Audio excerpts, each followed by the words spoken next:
Astagfirullahaladzim. Astagfirullah. Assalamualaikum warahmatullahi wabarakatuh.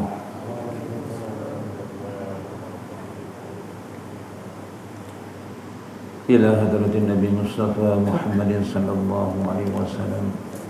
Summa ila kubur wal jami'il muslimina wal muslimat wal muallimina wal mu'minat. Al-Fatihah. A'udzu billahi minasy syaithanir rajim. Bismillahirrahmanirrahim. Alhamdulillahi rabbil alamin. Ar-Rahmanir Rahim. Maliki yaumiddin. Iyyaka na'budu wa iyyaka nasta'in. Ihdinas siratal mustaqim. صراط الذين أنعمت عليهم غير المغضوب عليهم ولا الضالين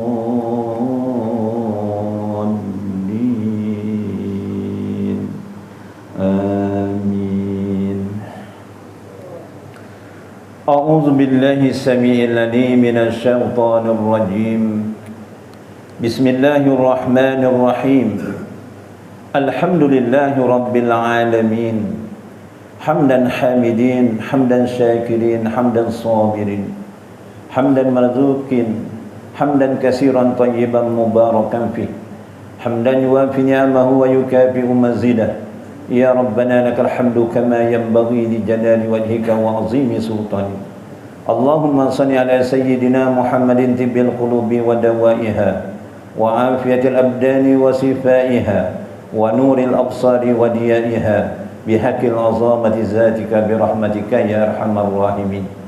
Allahumma amsayna ala fitratil islam wa kalimatil ikhlas wa ala dini nabi Muhammadin sallallahu alaihi wasallam wa ala millati nabina Ibrahim alaihi salam hanifan muslima wa ma kana minal musyrikin.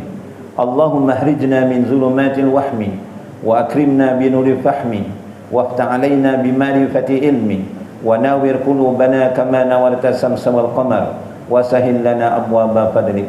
Rabbana atina fid dunya hasanah wa fil akhirati hasanatan wa qina azaban nar. Wa sallallahu ala sayyidina Muhammad wa ala alihi wa sahbihi wa baraka wa sallam. Walhamdulillahi rabbil alamin. Taqabbalallahu minkum. A'udzu billahi samii'il 'aliim minasy syaithaanir rajiim. Bismillahirrahmanirrahim. Alhamdulillahi nahmaduhu wa nastaghfiruh wa na'udzu billahi min shururi anfusina wa min sayyiati a'malina. May yahdihillahu fala mudhillalah wa may yudlilhu fala hadiyalah. Asyhadu an la ilaha illallah wa asyhadu anna Muhammadan abduhu wa rasuluh. Qala Allah subhanahu wa ta'ala a'udzu billahi minasy syaithanir rajim. Ya ayyuhalladzina amanu taqullaha wa la tanzur nafsum ma qaddamat lighadin wattaqullaha innallaha khabirum bima ta'malun. Shadaqallahul azim. Bismillahilladzi la yadurru ma'a ismihi shay'un fil ardi wa la fis sama' wa huwas samiul alim. Bismillahi masyaallah la yasukul khaira ilallah. Bismillahi masyaallah la yasrifu su'a ilallah. Bismillahi masyaallah ma kana min ni'matin faminallah. Bismillahi masyaallah la ya'ti bil hasanati ilallah. Bismillahi masyaallah la haula wa la quwwata illa billah. Yang berbahagia lagi dikasihi Tuan Pengurusi Surau Taman Bukit Perdana serta semua barisan ahli jawatan kuasanya, yang dihormati tuan-tuan imam, tuan-tuan bilal, yang dihormati barisan para alim ulama, yang dihormati tuan-tuan haji, puan-puan hajah, tuan-tuan, puan-puan dan anak-anak tafiz yang dikasihi lagi dirahmati Allah sekalian. Apa khabar semua? Alhamdulillah. Kapir-kapir waras isonya uri ki alhamdulillah lah. Alhamdulillah. Terlebih dahulu marilah kita sama-sama bersyukur pada Allah Subhanahu wa taala yang telah memuliakan pada kita akan nikmat yang tidak terhitung, ya. Sebagaimana dalam firman Allah taala dalam surah An-Nahl ayat 18, a'udzubillahi minasyaitonir rajim. wa in ta'uddu nikmatallahi la tuhsuha. Dan semoga nikmat yang Allah Ta'ala kurniakan kepada kita yang tidak terhitung itu, mudah-mudahan kita dapat gunakan, manfaatkan pada jalan yang diridai oleh Allah Subhanahu wa Ta'ala. Dan alhamdulillah kita bersyukur pada Allah Subhanahu wa Ta'ala kerana kita masih lagi dipanjangkan umur. Banyakkanlah kita berdoa, berharap penuh semoga sepanjang kita hidup di dunia ini dan sekiranya kita mati nanti dalam keadaan beriman dan bertakwa dengan sebenar-benarnya. Hadirin hadirat yang dirahmati Allah, pada malam yang berbahagia ini saya ingin menyampaikan, bukanlah saya nak mengajar tuan-tuan, jauh sekali, nak berceramah lagilah jauh. Depan-depan saya ni semua para alim ulama tuan-tuan ya. Cuma saya ni bual-bual sajalah ya, untuk mengisi masa lapang daripada maghrib sampai isyak ya, untuk terutamanya ingat mengingat di antara satu sama lain. Terutamanya nak mengingatkan diri saya yang begitu banyak kelemahannya dan kejahilan. Kerana ingat mengingat ini memberi manfaat bagi orang-orang mukmin. Wa zakir fa inna zikra tanfa'ul mu'minin. Hadirin hadirat yang dirahmati Allah, yang mana pada bulan yang lepas, kalau tuan-tuan masih ingat ya, kalau kita tak ingat dia lupa, kalau lupa dia tak ingat. Nah itu jelah tuan-tuan ya. Iaitu berkenaan kelebihan solat berjemaah dan kelebihan menuntut ilmu. Pada malam yang berbahagia ini saya ingin sama-sama ya, iaitu 3 pesanan Rasulullah dalam hablum minallah dan hablum minan nas. 3 pesanan Rasulullah dalam kita menjalankan hubungan kita dengan Allah dan hubungan kita sesama manusia. Sebelum saya menerangkan hadis tersebut tuan-tuan, marilah kita sama-sama dalam kehidupan kita berpegang teguh pada 2 perkara ini. Sebagaimana dalam hadis Nabi yang diriwayatkan oleh Imam Malik tuan-tuan, Rasulullah telah bersabda, taraktu fikum amrayni lan tadilu ma in tamassaktum bihima wa kitaballahi wa sunnatin nabi ya. Apa kata Rasulullah? Aku tinggalkan 2 perkara kepada kamu, selagi kamu berpegang teguh pada 2 perkara ini, maka kamu tidak akan sesat selama-lamanya, iaitu Al-Quran dan hadis Nabi tuan-tuan. Jadi tuan-tuan hadirin hadirat yang dirahmati Allah, itu pegangan kita yang utama. Tapi kadang-kadang kita kelalen. Ya bukan kita lah, saya lah kadang-kadang. Kadang-kadang pegangan utama sekarang apa dia? Gepeng tuan-tuan ya. Pegangan utamanya gepeng. Gepeng tu bahasa saya lah tuan-tuan. Bahasa Melayunya tipis. Bahasanya apa namanya ni? Handphone lah, senang cerita lah ya. Tablet ke apa. Pegangan utamanya jadi tablet apa? Kepeng tuan-tuan. Al-Quran dan Al-Hadisnya ke tepi. Tapi tuan-tuan ya, jadi walaupun kita kadang-kadang hadirin hadirat, kita gunakanlah kemudahan yang ada ini untuk mendekatkan diri kita kepada Allah, untuk mendekatkan diri kita pada Rasul ya. Gunakanlah teknologi ini yang semakin dekat kita kepada Allah, jangan semakin jauh pada Allah tuan-tuan. Yang mana tuan-tuan, mudah-mudahan di rumah tuan-tuan semua ada Al-Quran ya. Semua ada Al-Quran. Saya rasa semua rumah ada lah tuan-tuan ya. Kalau ada Quran dah ada, pastikan tuan-tuan hadirin hadirat, setidak-tidaknya dekat rumah tu tuan-tuan ada Al-Quran serta maknanya, tafsir Quran contohnya ya. Kalau tak ada, orang patut tau TV ni sampai 52 inci ya, naik ono lah jangan dibuat pula yang ada. Alhamdulillah lah tuan-tuan ya, TV ni 52 inci, dia punya aircon, setiap bilik ada aircon, alhamdulillah lah. Tapi ojo sampai Al-Quran serta tafsirannya tak ada ya. Setidak-tidaknya adalah pimpinan tafsir Quran, pimpinan Ar-Rahman. Kalau ada lagi tafsir Quran jalan lain ke, tafsir Quran Ibn Munir ke, tafsir Quran Imam Qurtubi ke, macam-macam lah. Itu alhamdulillah. Saya rasa Quran semua ada. Setidak-tidaknya dulu masa bertunang ke ataupun masa bernikah tu ada hantarannya senashah Quran. Jadi kanggo, ojo disimpan naik ya. Ni kadang-kadang bakal pengantin perempuan dulu masa tunang disimpan Qurannya, masuk dalam almari, tak dibaca. Sayang nak dibaca, ojo dibocok, king gawe kenang-kenangan ya. Bukanlah buat kenang-kenangan, sepatutnya kalau dah dibagi tu dah berumah tangga, ia dibaca sama-sama, seorang baca seorang semak, tukar-tukar, seorang baca tafsirannya. Bagus macam tu tuan-tuan. Yang keduanya, pastikan juga dekat rumah kita mudah-mudahan ada juga hadis, tuan-tuan. Ya, ada kitab-kitab hadis. Setidak-tidaknya hadis 40 adalah contohnya, ya. Hadis rawahu Muslim, rawahu Bukhari ke ada. Tidak-tidaknya kitab contohnya Riyadhus Shalihin ke setidak-tidaknya ada, tuan-tuan. Mudah-mudahan tuan-tuan hadirin hadirat yang dirahmati Allah, kalaulah sekiranya masa hidup kita tuan-tuan suka beli kitab-kitab contohnya, ya, beli Al-Quran ke, hadis ke, begitu juga tafsir-tafsir Quran, huraian hadis, begitu juga kitab-kitab, ya. Kita simpan dekat rumah, walaupun tak baca semua kita suka beli. Setahun, sebulan dapat beli satu pun alhamdulillah. Setahun dah ada 12 kitab, betul? Dibuatnya kita meninggal dunia. Wah, apabila kita meninggal dunia ni sudah barang tentu yo anak-anaknya balik, putu ni balik tenan. Ni orang balik, orang banget tenan ya. Anaknya balik, cucu-cucunya balik. Tengok malam pertama kita dah berada di alam barzah, alam kubur. Cucunya tengok, ya Allah, saking rajin baliknya tu rumah atuknya. Saking rajin tu pas baliknya lah, tuan-tuan. Ya Allah, rupanya atuk ni rajin beli kitab, rajin baca kitab. Ya Allah, tafsir Quran ada, kitab Nasul Ibad ada, kitab Matla'ul Badrain ada, Sabilal Mutadin ada. Wah, atukku ni rajin baca kitab. Dibuka cucunya kitab ni, oh, bab ibadat. Cucu tu baca, kemudian dia amalkan. Dapat tak pahala kita? Dapat. Hadis yang kita beli dibaca oleh cucu kita, pula-pula cucu kita menjadi tenaga pengajar, digunakan kitab kita. Dapat pahala tak? Dapat. Tengok, di antara amal jariah yang dimunafaatkan. Ya, di antara amal jariah yang dimunafaatkan. Cuba bayangkan malam pertama penuh dekat rumah kita CD pula. CD yang baik-baik tak apa, CD Al-Kuliah ke, tanyalah ustaz ke.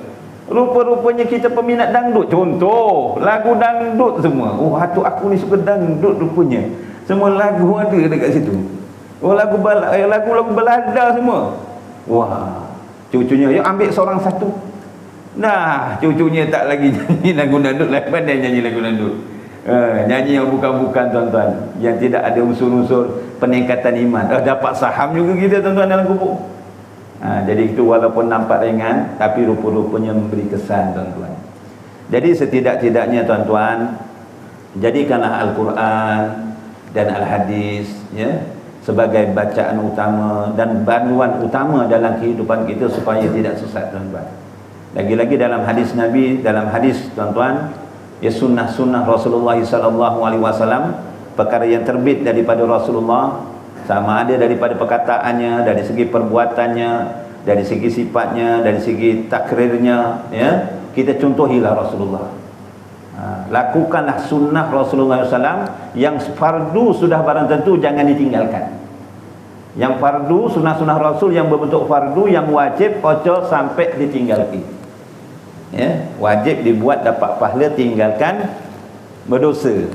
Manakala sunnah Rasul yang berbentuk sunat pun jangan diambil ringan. Amalkanlah semampu mana yang mungkin. Ya, kalau tak mampu buat semua, jangan sampailah ditinggalkan semua.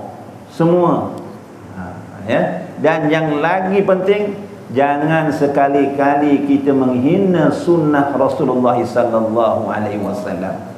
Kalau tak tahu, diam. Tanyalah orang yang tak tahu. Jangan tak tahu buat-buat pandai. Ya. Sebab dalam ada satu kisah, tuan-tuan, berkenaan satu sunnah, tuan-tuan. Sunnah ni yang hukumnya sunat, buat dapat pahala, tinggalkan rugi. Ya. Sunnah yang hukum sunat ni, dibuat dapat pahala, tinggalkan tak apa, kita dulu baca. Itu yang kadang-kadang orang gawe. Kenapa tak puasa sunat di Senin Khamis? Sunat kok, dibuat dapat pahala, tinggalkan tak apa. Ya tak apa. Kenapa tak boleh janggut? Kalau sunat aja kok, dibuat dapat pahala, tinggalkan tak apa. Itu yang tak apa je memanjang. Tapi bukan, tuan-tuan. Cuba dibuat dapat pahala, tinggalkan rugi. Kan beza sikit, semangat sikit kan ada gawe ngono. Jadi ada satu sunnah, tuan-tuan. Satu masa Rasulullah ni, hadis ni daripada Abu Hurairah, rawahu Muslim 278, rawahu Bukhari 162.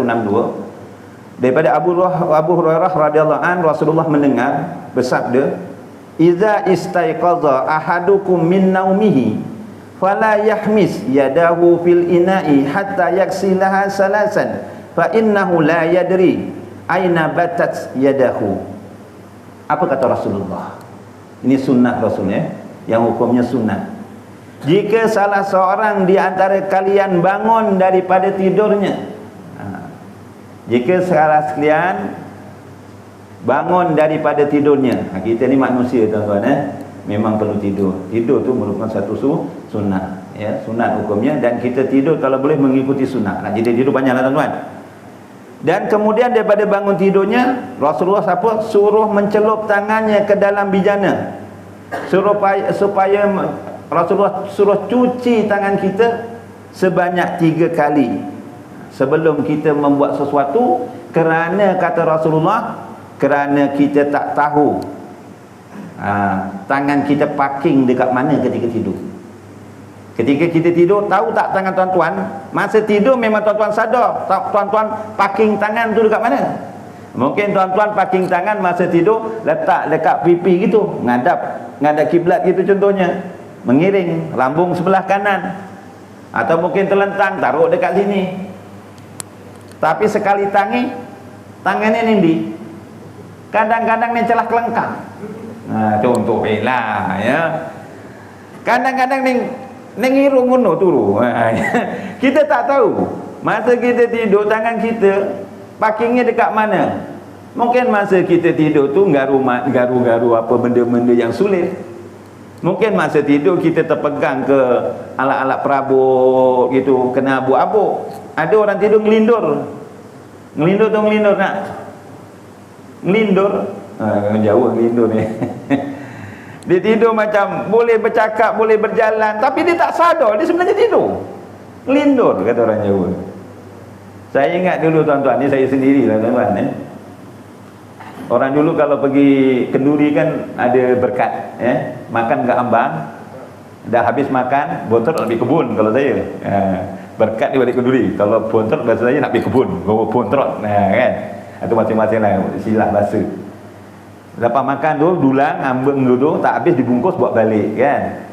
Kita ni dulu nak makan sedap, tak macam sekarang. Anak-anak sekarang buat nampak buah apple pun buat tak tahu je, buah anggur ke, lagi-lagi telur balik daripada jemputan. Tak pandang kan. Kalau dulu telur sebiji bagi 8, anak adik-adiknya 8 bagi 8, bayangkan telur sebiji cili koyo apa. Ini tuan-tuan adik-adik, balik kenduri tuan-tuan, kita nak makan sedap masa tu, nak makan sedap masa tu. Anak-anak makan nasi kawah pun okey jugalah, setiap hari dapat makan, kan. Nak makan sedap, tunggu mak bapaknya balik kenduri baru dapat makan sedap. Pula malam tu ada kenduri, tunggu bapak tak balik-balik, balik kenduri ngeteh agaknya, tak balik-balik. Cakap dengan mak, nanti kalau bapak balik bawa berkat, kejutkan ya. Saya tertidur, bangun tidur je saya sadar macam rasa tak makan. Saya tengok bekas bontrotnya tu, daun pisang dengan apa namanya tu, dengan surat khabar dalam tong sampah. Mak sampai hati makan tak kajuk kita. Sengkui mangan mau bungi tewal tu orang perasan gue. Makan begitu kata dia tak makan. Makan sambil melindur tuan-tuan. Pernah saya. Jadi tuan-tuan hadirin hadirat, sebab itu apabila kita bangun tidur, sebelum kita buat apa, sebelum kita gosok gigi ke, berkumur ke, nak buat sesuatu ke, ikut sunnahnya, suruh basuh tangan 3 kali, barulah buat apa-apa. Agak-agak tuan-tuan bangun tidur buat apa? Apa perkara pertama bangun tidur? Buat apa? Nyekel kepeng raya ya. Tengok dulu, bangun tidur kepeng. Mana yang biru, mana yang biru? Basuh tangan dulu. Itu satu sunnah yang hukumnya sunnah. Buat macam tu, basuh tangan, niatkan melakukan satu sunnah, dapat pahala. Itu contoh lah tuan-tuan. Jadi tuan-tuan, sunnah Rasulullah SAW ni, contohnya ketika Rasulullah menerangkan ini, ada seorang yang mempermainkan sunnah Nabi. Itu Rasulullah cakap tu, dia tak disiplin, orang tidur tak disiplin, sebab tu suruh basuh tangan. Ada orang yang cakap macam tu. Dia tidak beriman apa yang dibawa oleh Rasulullah. Saya tidur disiplin, saya tidur macam ni, pegang kuat-kuat, tak mana-mana. Cakap besar. Kau nak buat ke tak buat lain cerita. Jangan memainkan sunnah Nabi. Tuan-tuan, bela janggut tu sunnah Nabi. Tuan-tuan tak nak bela, tak apa, tapi jangan menghina. Poligami hukumnya apa? Sunat kan? Kalau tak nak buat, jangan hina. Buat dapat pahala, tinggalkan rugi je kan, macam tu. Tapi jangan menghina. Jadi ada orang menghina, dengan keizinan Allah, Allah Ta'ala nak tunjuk orang tadi itu orang tidur tak disiplin. Aku tidur disiplin lah, tak payahlah basuh tangan. Diceritakan tuan-tuan, apabila dia bangun, tangannya sampai pergelangan masuk dekat dia punya dubunnya. Agak-agak iso metu orang. Agak-agak iso metu orang. Nek jari ni ngono keneng, tapi nek tekan pergelangan piye arep metu. Masa itulah dia nak Allah Ta'ala tunjukkan. Kata dia disiplin sangat. Macam mana dia boleh tak sadar masuk dalam kat situ? Jadi tuan-tuan, hadirin hadirat yang dirahmati Allah, maka jadikanlah Al-Quran dan hadis ini sebagai panduan utama dalam kehidupan kita.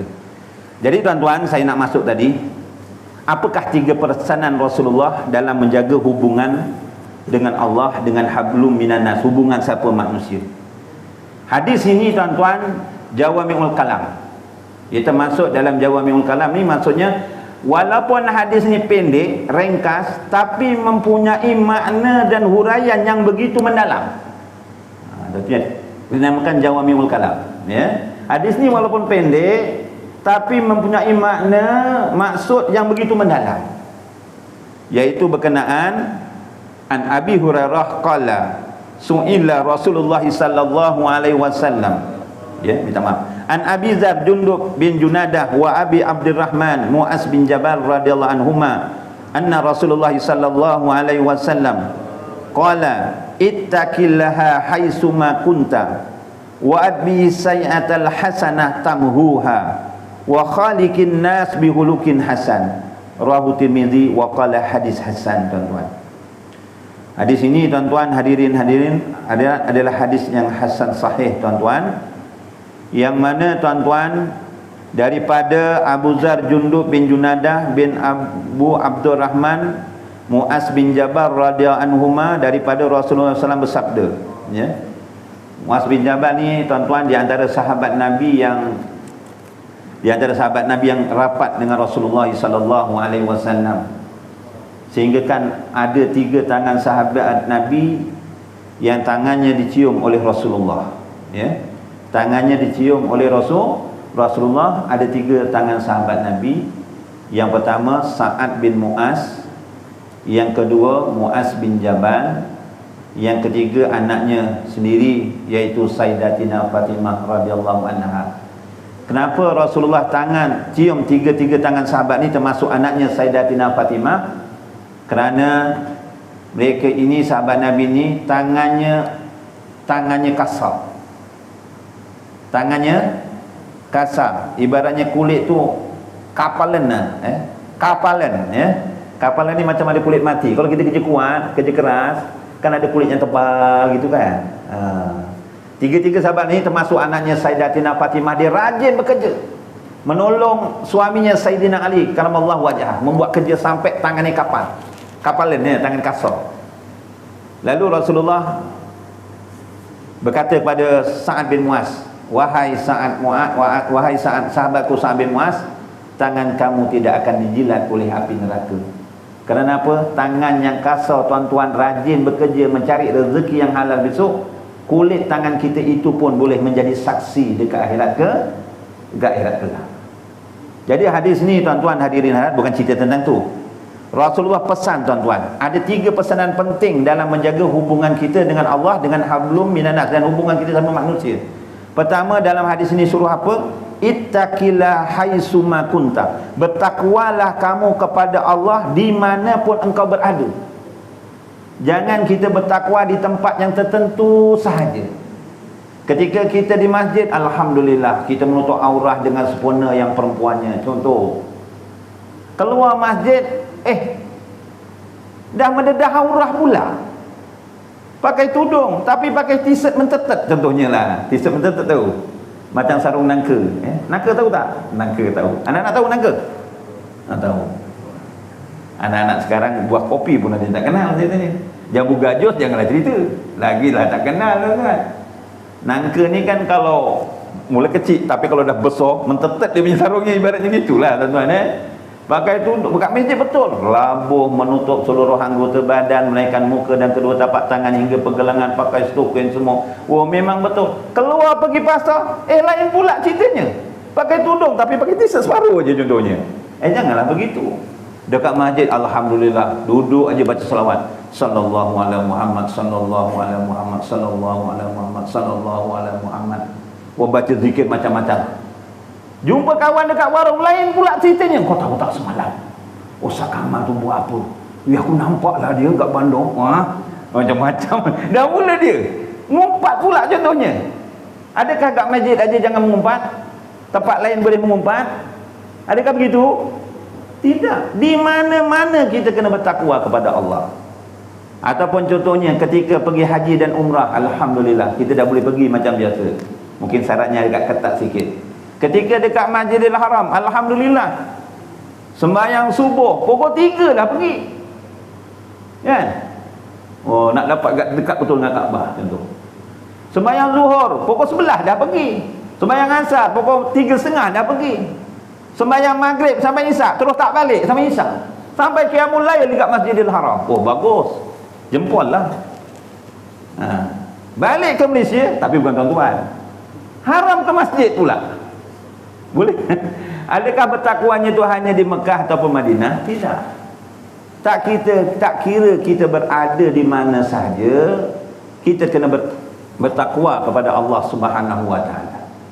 Sebab itu tuan-tuan, kata Imam Syafi'i rahimahullahu taala. Ya, dalam kitab tuan-tuan dalam kitab Jami'ul Ulum wal Hikam jilid yang kedua muka surat 18, Imam Syafi'i rahimahullahu ta'ala ada menyatakan tuan-tuan, u'izul asya'u salasatun. Kata Imam Syafi'i, ada 3 perkara yang paling apot ada dilakoni. Dalam perkara ni dilakoni apot banget. Apa maksudnya? 3 perkara ni kalau nak dibuat berat sangat, tak ya. Apa dia 3 perkara yang berat sangat tuan-tuan? Yang pertamanya iaitu al-judu min qillah, iaitu dermawan saat kita memiliki sedikit harta. Itu berat tuan-tuan. Kita sendiri sedikit harta, nak jadi dermawan, itu suatu perkara yang berat tuan-tuan. Kita sendiri susah nak tolong orang, senang ke tak ya? Susah. Contohnya, ya, kita cuma ada RM100 contohnya. Ya, kita cuma contohnya ada RM100 tuan-tuan. Ya, cuma ada RM100. Tiba-tiba tuan-tuan hadirin hadirat yang dirahmati Allah, pagi-pagi adik-beradik kita datang minta pertolongan dengan kita. Adik kita datang gitu. Kita anak sulung. Angah datang. Long. Adik datang ni nak minta tolong sikit. Pagi-pagi dah datang. Kebetulan anak saya ni, anak Angah ni, dua-dua dapat masuk U. Kurang RM1,000 lalu. Kita nak hutang 1,000 boleh tak? Nak hutang 1,000 boleh tak? Kita dah cuma ada 100. Dia nak hutang 1,000. Berat tak kita bagi agak? Berat tak? Kalau kita tak mampu pun tolong tuan-tuan, layanlah dengan baik. Jangan kita masa ni aku ki nyitak duit apa. Masa ni aku ki nyitak duit apa. Faham tak maksud saya tu? Dia cakap baik-baik, ingatkan saya ni citak duit ke, senang-senang nak hutang duit. Baik tak jawapannya tu? Kalau tak mampu pun apa salahnya, Angah, naiklah rumah dulu, sarapan dulu, nanti kita bincangkan. Saya bukan nak tak tolong Angah. Alung pun cuma ada duit 100 saja. Alung bagi 50 ajalah, ini yang mampunya. Tak payah bayar, abang bagi je. Okey tak? Okey tak? Okey juga. Kalau tak mampu bagi, abang cuma boleh bagi pandangan lah. Jumpa Tuan Imam lah, insyaAllah. Tuan Imam tu bijak, dia punya pemikiran, mungkin ada yang boleh tolong. Okey jugalah tuan-tuan. Rupa-rupanya tuan-tuan, ketika kita susah, kita suka lagi menderma tu, ya Allah, Allah Ta'ala cepat lagi ganti. Allah Ta'ala cepat lagi selesaikan kesusahan kita. Tak semestinya kita tolong dengan harta, dengan senyuman pun tolong juga, betul? Dengan kita bagi pandangan pun tolong juga.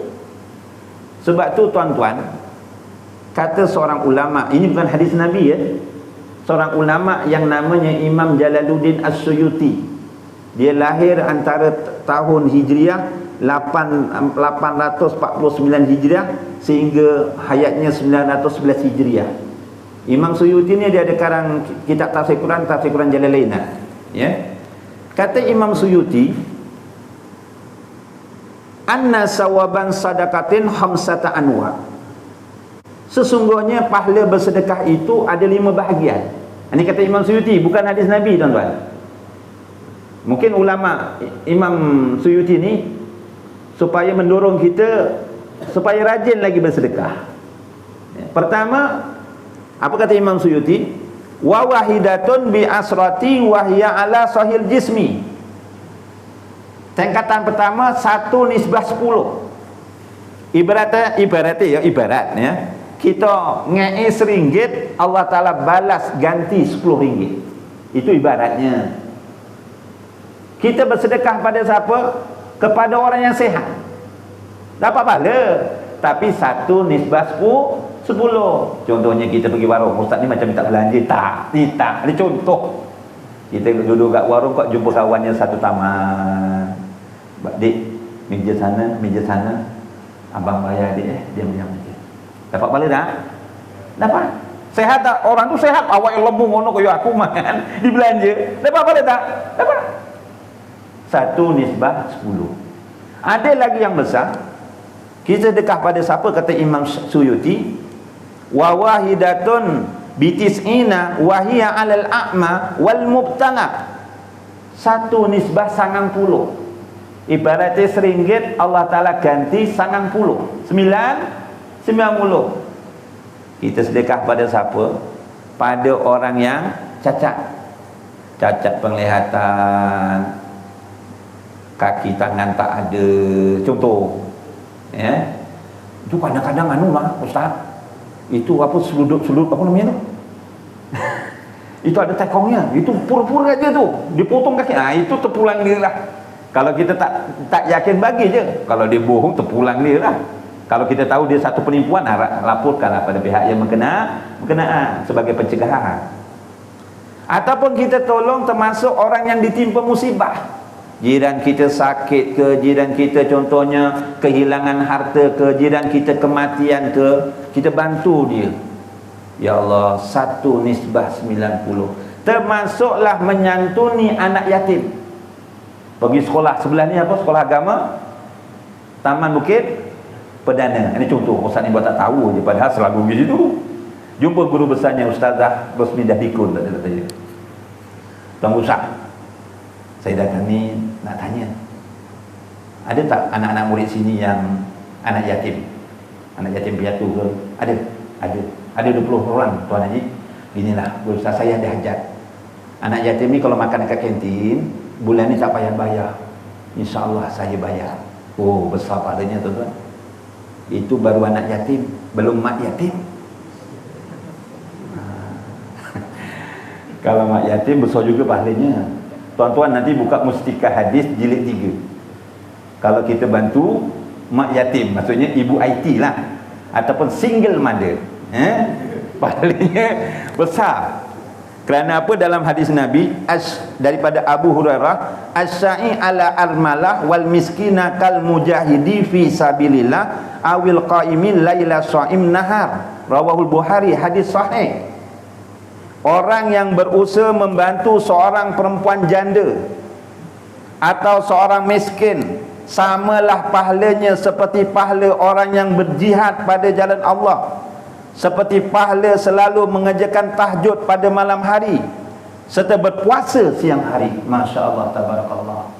Jadi cakaplah dengan isi, abang tadi dah pergi solat agama, bantu anak yatim. Rupa-rupanya Ustaz Kamal ada baca hadis lah, yang pahala kita bantu janda ataupun orang miskin, pahalanya macam qiyamul lail sepanjang malam, ya, siang puasa, seperti berjihad pada jalan Allah. tak nak kenyang. Kalau berani, kalau tak berani tak payah. Tunjukkan ni muka suratnya. Tapi tak semestinya suruh berumah tangga ustaz ni, macam-macam aja.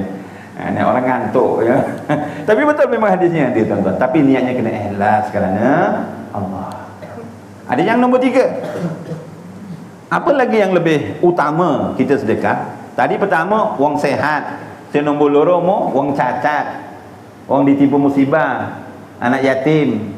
Nombor 3 wa wahidatun bi tismi'atin wa hiya ala zi qarabatin. 1 nisbah 900. Mau 1 nisbah 10, 1 nisbah 90, 1 nisbah 900. Lagi gede barang. Lagi gede, maksudnya kita utamakan kita bersedekah pada kaum kerabat yang sangat memerlukan. Lagi-lagi yang ada hubungan rahim dengan ibu kita. Ni kadang-kadang dengan kawan tak lokek, meja sana, meja sana, meja sana, abang bayar. Bagus betul, belanja orang makan. Dengan kawan geng naik basikal, tak lokek. Geng mancing, tak lokek. Geng motor berkuasa tinggi, tak lokek. Tapi ini contoh mengingatkan diri saya lah tuan-tuan. Dengan adik-beradik berkira contohnya. Dengan adik-beradik bapak kita, mak kita berkira. Naisan. Azan dulu kita sama sikit lagi.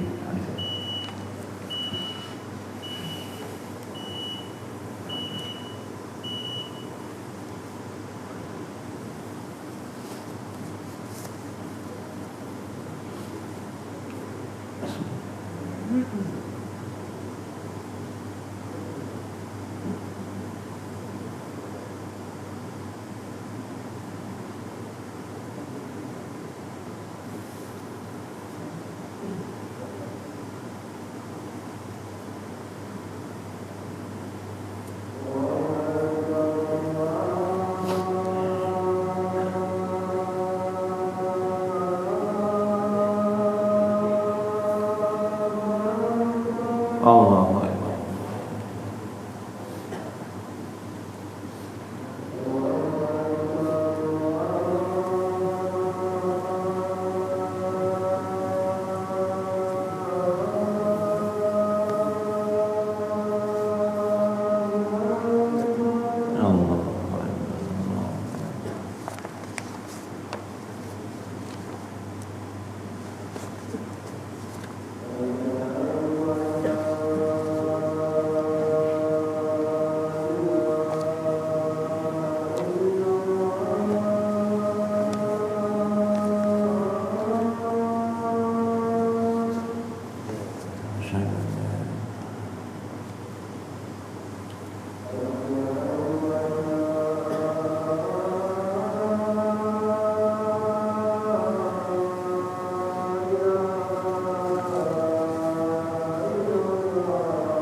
Allahu Akbar.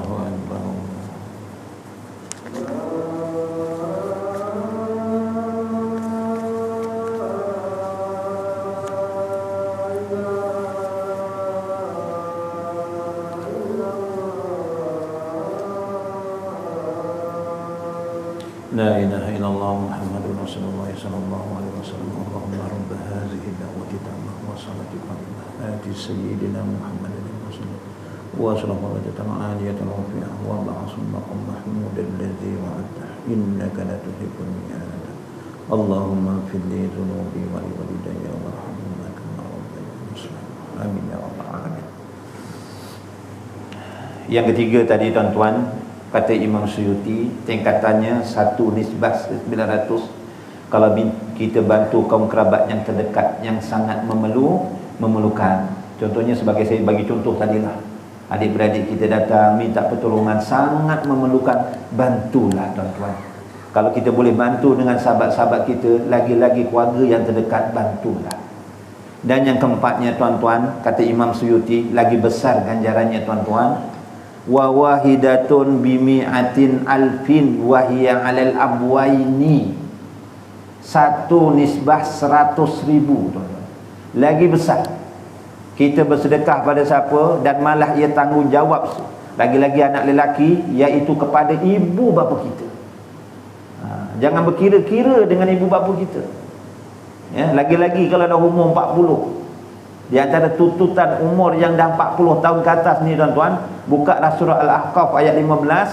Di antara tuntutannya suruh berbuat baik pada ibu bapa.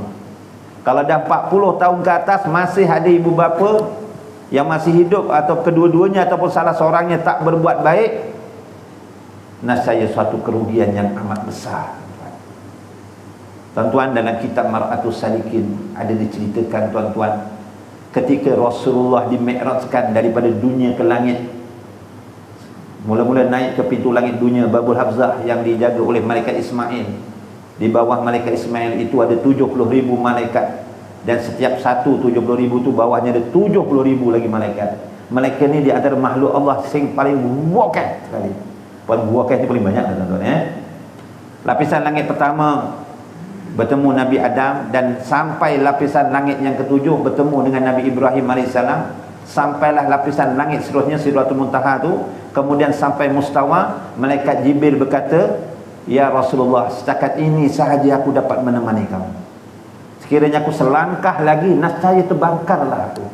Maksudnya tingkatan seterusnya ni, malaikat pun tak sampai kedudukan sedemikian. Tinggallah Rasulullah naik ke lapisan langit seterusnya. Apabila nak sampai lapisan langit yang paling tinggi, sampai ke aras, sebelum sampai aras tu, Rasulullah diperlihatkan ada 3 roh manusia yang Allah Ta'ala muliakan. Yang mana tingkatan langit malaikat pun tak sampai situ, tapi ada 3 golongan manusia yang Allah Ta'ala muliakan rohnya tuan-tuan. Dalam hadis yang lain ada 7 golongan yang dinaungi oleh Allah. 3-3 tu termasuk dalam 7 golongan itu. Pertama, siapa dia? Orang yang masa hidupnya suka mengimarahkan, memakmurkan rumah Allah. Allah Ta'ala muliakan. Jadi tuan-tuan istiqamah lah tuan-tuan, pergi masjid, pergi surau. Siapa yang jadi datang kuasa ni, ikhlaskanlah menjalankan tanggungjawab. Jangan mengeluh. Tak tahulah kalau dia lawan sini, tu pulanglah. Kalau dia lawan, alhamdulillah. Kalau tak ada pun alhamdulillah juga tuan-tuan. Ya, memikirkan bagaimana jemaah biar ramai. Apabila aktiviti dibuat, contohnya fikirkan, semuanya pahala tuan-tuan. Yang keduanya, dalam yang kedua golongan yang Allah Ta'ala muliakan, orang yang dalam masa hidupnya lidahnya dibasahi dengan zikrullah. Masya Allah, tabarakallah. Lidahi dengan baca zikir-zikir, ya, subhanallah wa bihamdi subhanallahil azim, yang memberatkan timbangan. Baca kalimah tauhid, la ilaha illallah Muhammadur Rasulullah, baca Al-Quran, ya Allah. Allah Ta'ala muliakan. Yang ketiga, yang Allah Ta'ala muliakan tadi, rohnya nombor 3, orang yang berbuat baik pada ibu bapa, termasuk di antara 3 golongan tersebut. Jadi tuan-tuan, hadirin hadirat yang dirahmati Allah, jadi jangan ibu bapa ni, kita bantulah ibu bapa, jangan berkira. Contohnya ibu bapa kita sakit, mak, jom, mak sakit je, jom kita pergi hospital kerajaan. mak tak naklah lambat, contohnya, bukan lambat tak, mak nak masuk hospital swasta lah, mak nak KPJ ke hospital pantai. Wah, ledek juga dan kita mampu hantarkan tuan-tuan. Jangan berkira apa boleh mak, time bayar anak buang kecil lah, mak tak tahan time bayar contohnya. Jangan. Dia tahu maknya duitnya banyak, sawitnya kat kampung banyak. Jangan, walaupun dia banyak harta, kita mampu bayarkanlah. Yakin Allah Ta'ala akan ganti tuan-tuan. Mak ayah kita tak pernah pun ungkit tuan-tuan. Macam saya, bapa saya tak pernah ungkit. Mal, kau dah kerja sekarang, abah nak claim pampers yang abah belikan masa kecil kau. Ada? Ayah nak claim pergi klinik daripada kau lahir sampailah dah kerja ni. Ada claim? Tak ada. Tak pernah sekali pun ungkit. Lagi mak kita. Ya. Dan yang kelima, ada lagi bahagian bersedekah lagi besar ganjarannya selepas ibu bapa. Wa wahidatun bitismi'atin alfin wahya alimin au faqih. Satu nisbah 900.000. Satu nisbah 900.000. Paling tinggi. Iaitu bersedekah pada siapa? Iaitu orang-orang alim. Lagi-lagi kita termasuklah kita bersedekah orang-orang yang belajar. Ya, orang-orang yang belajar, lagi-lagi dia belajar ya Allah, tahfiz Quran, belajar ilmu usuluddin, belajar bab ilmu fiqh, belajar bab akhlak dan tasawuf. Kita bantu dia, ya, binakan madrasah ke, makan minumnya ke, kita tambang dia pergi dan balik, kita bantu dia. Ya Allah, itu di antara ganjarannya yang begitu besar. Ditakdirkan dia menjadi seorang pendakwah, menjadi orang yang alim, dia sampaikan ilmunya pun kita dapat terbias. Tak dapat sikit, dapat banyak pun Alhamdulillah. Itulah besok yang diantaranya yang menjadi pencen kubur kita tuan-tuan. Yang keduanya tuan-tuan, apa kata Imam Syafi'i yang paling berat? Yang pertama tadi, bersedekah ketika sedikit. Yang kedua, lagi berat tuan-tuan, nak meninggalkan maksiat ketika bersendirian dibandingkan ketika berada di hadapan orang ramai. Lebih berat. Ketika sendiri nak meninggalkan maksiat, lebih berat nak meninggalkan maksiat ketika berada di hadapan orang ramai. Ini kata Imam Syafi'i rahimahullahu ta'ala. Betul tuan-tuan? Contohnya kalau dia kaki nombor. Kaki nombor tu, kalau nombor plat rumah pecah ke, plat motor pecah tu tak apa. Kaki nombor, nombor ekor, nombor judi. Tapi sekarang dah tak macam dulu. Kalau sekarang, dulu beli kat kedai. Masa dulu saya kerja naik motor RXZ. Orang RXZ sekarang kalau simpan mahal motor RXZ tu. Saya dah jual pula toko jago pula. Masa tu saya bujang lagi, pergi kerja pakai jaket hitam, ada lambang Jabatan Agama Johor. Pakai helmet. Tah macam mana saya tak perasan. Saya parking nak beli air dekat satu kedai, orang semua lari. Nampak saya semua lari. Saya takut saya ni melesaka ke apa. Tu raya tengok, tak ada. Tengok okey je ni. Kenapa orang lari? Rupa-rupanya dia nampak jaket saya, lambang Jabatan Agama. Ingatkan penguat kuasa je.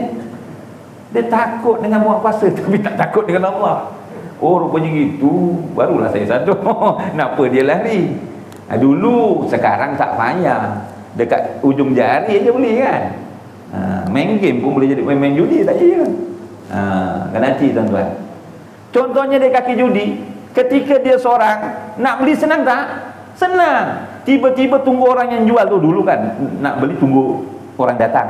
Sekali nak datang, Pak Imam duduk sebelah. Tak lama pengusi surau duduk sebelah. Jiran sebelah duduk sebelah. Agak-agak nak beli ke tak? Orang Islam nak mau beli nombor, Astaghfirullahalazim, haram. Kau tak malu ke dengan Tuan Imam ni? Jangan cari rezeki yang tak diberkati oleh Allah. Taubatlah kamu. Padahal yang jual tu bukan orang Islam pun, Jina. Jina yang bukan agama Islam. Siap berceramah lagi tuan-tuan. Ketika berada di hadapan orang ramai, senang dia nak meninggalkan maksiat. Tapi ketika dia sendiri, susah tuan-tuan. Contohnya kita bekerja sebagai seorang peladang, petik kelapa sawit. Tiba-tiba petik kelapa sawitnya melawas, buah tak ada. Anak pula minta duit. Daripada universiti minta duit, yang tingkatan 6 minta duit, sekolah rendah minta duit, perempuannya minta gelang. Orang bingung. Sawitnya sikit pula. Sampai sepadan kebun tu biasanya dapat 6 gerabak. Ini tinggal 1 gerabak. Tengok sepadan kebun, wah, sawitnya banyak betul. Orang punya, bukan dia punya. Orang punya. Tuannya duduk kat felda. Memang tak dipetik sawitnya tiap-tiap bulan, membazir dah tu orang petua sendiri. Sian tak petik ni membazir. Pembazir tu amalan syaitan. Dia tengok kanan, tengok kiri, tengok atas, tengok bawah, tak ada, dia sabit sawitnya sepadan. Senang tak dia ambil? Sebab ketika itu dia seorang. Tapi kalau jiran ni ikut, Pak Imam ikut, agak-agak dia nak curi tak? Tak curi. Tapi ketika itu kalau dia ingat Allah, walaupun tak ada orang, dia ingat Allah, Allah Ta'ala maha melihat, Allah Ta'ala maha mengetahui, dia takkan jadi curi. Itu kata Imam Syafi'i. Perkara yang nombor 2 paling berat, nak meninggalkan maksiat kecil sendiri dibandingkan ketika berada di hadapan orang ramai. Yang ketiga kata Imam Syafi'i paling berat, wa kalimatun hakun inda min yurji wa yukhaf, yaitu mengatakan kebenaran terhadap orang yang terkenal kejahatannya, dan kita nak mengatakan kebenaran pada orang yang banyak berbudi dengan kita. Berat tuan-tuan. Contoh, saya bekerja sebagai supir. Majikan saya, tuan saya kan, majikan tu, saya sebagai supir. Majikan saya ni kaki perempuan, isteri ada, setiap hari tukar perempuan. Lepas tu kaki todi tu, kaki botol. Dekat dunia ni minuman yang halal banyak betul, yang haram 4 aja. Tapi itulah yang dicari. Apa yang haram 4? Pertama, air yang memabukkan, 1. Kedua, air yang memudaratkan. Nombor 3, air najis. Nombor 4, air curi. 4 je, yang lain halal tuan-tuan.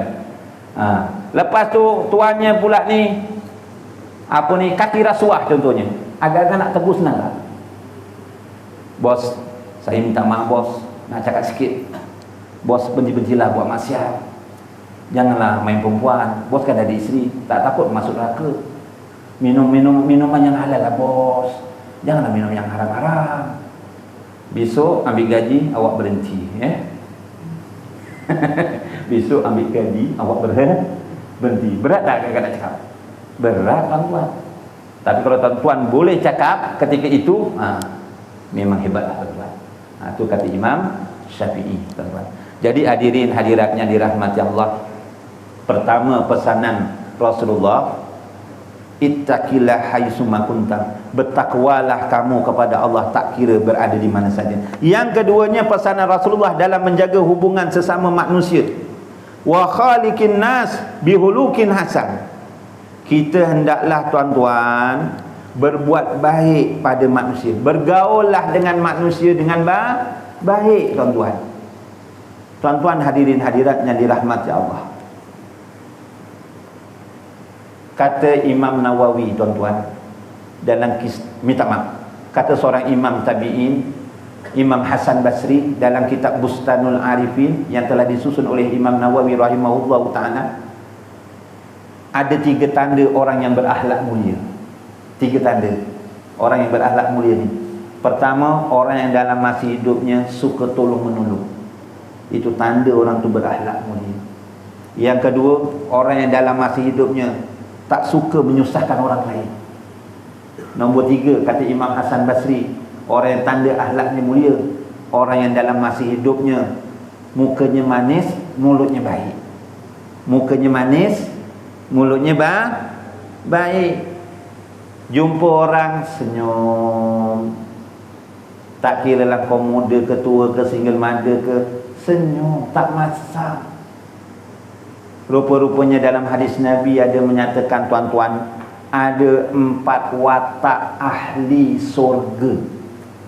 4 watak ahli surga, lawannya tanda ahli neraka. Jadi amalkan 4 watak ni. Pertama, wajhun malihun, wajah yang, muka yang berseri-seri, muka yang manis, itu tanda ahli surga.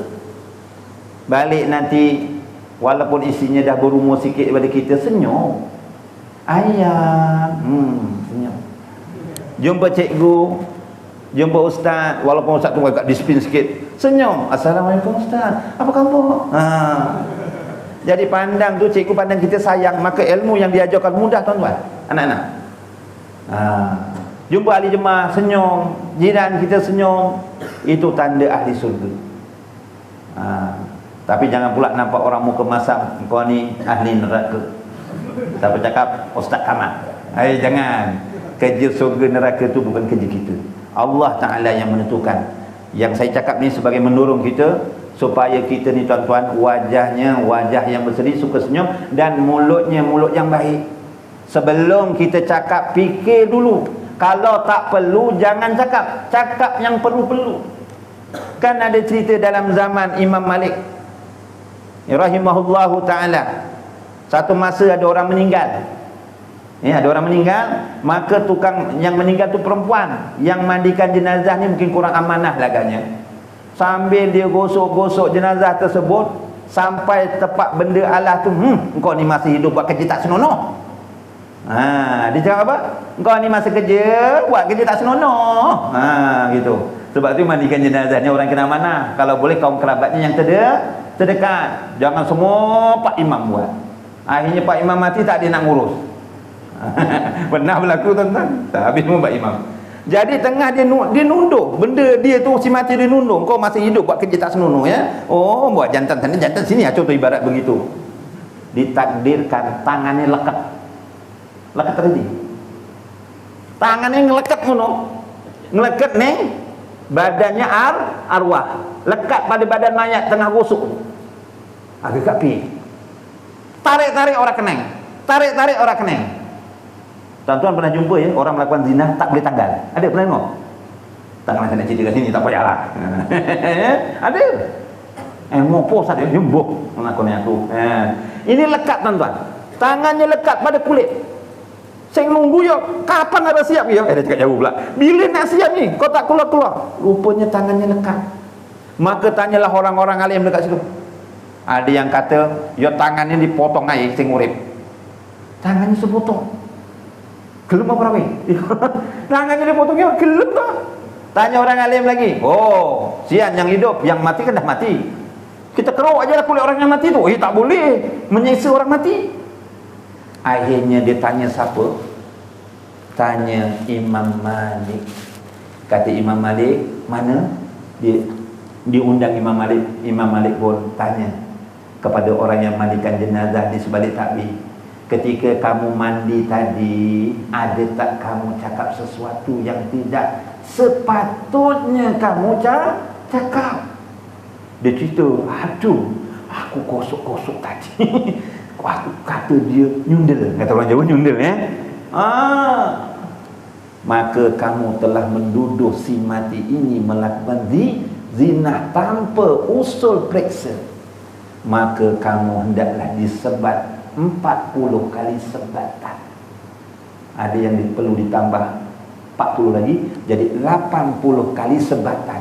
Dipukul dengan izin Allah, terlepas dia punya tangannya yang lekat dekat kulit jenazah. Jadi itu pada orang yang mati wis koyo ngono. Nek karo wong urip, ya lagi kena joko lah. Janji meletek ngomong yang cakap ni tuan-tuan. Yang kedua, tanda ahli surga, wajah yang berseri-seri, walisanun fasih, ucapan yang baik. Yang ketiga, wa qalbun taqiyun. Ahli surga ni hatinya yang pertama adalah Allah, bukan makhluk. Pertama di hati kita Allah, bukan harta, bukan apa. Dan yang keempat, tanda ahli surga, watak ahli surga, wayadun sahihun, iaitu tangan yang ringan membuat amal-amal kebajikan. Nampak masjid ada tai cecak, tangannya ringan. Alah, ada noja kok piukan aja. Kalau tak nojanya tak buat kerja. Jangan, tangannya ringan, tak kira siapa. Ya Allah, kipasnya tak matikan. Bismillahirrahmanirrahim. Matikan kipasnya, tangannya ringan. Ada orang susah, motornya pancit dekat jalan. Oh, ini isi orang ni. Wah, nanti kalau aku tolong datang fitnah pula. Oh, minta nombor telefon suaminya. Dia bijak nak tolong orang kadang-kadang ya. Kita nak tolong pun fikir juga kadang-kadang. Kadang-kadang macam-macam berlaku tuan-tuan.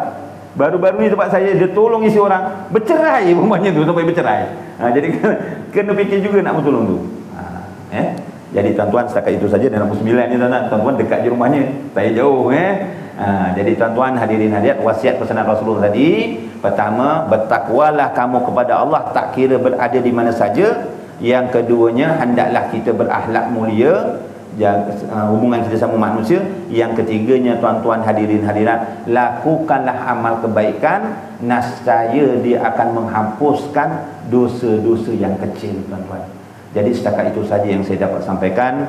Kalau ada silap dan salah dapat dimaafkan. A'udzubillahi minasyaitonirrajim. Bismillahirrahmanirrahim.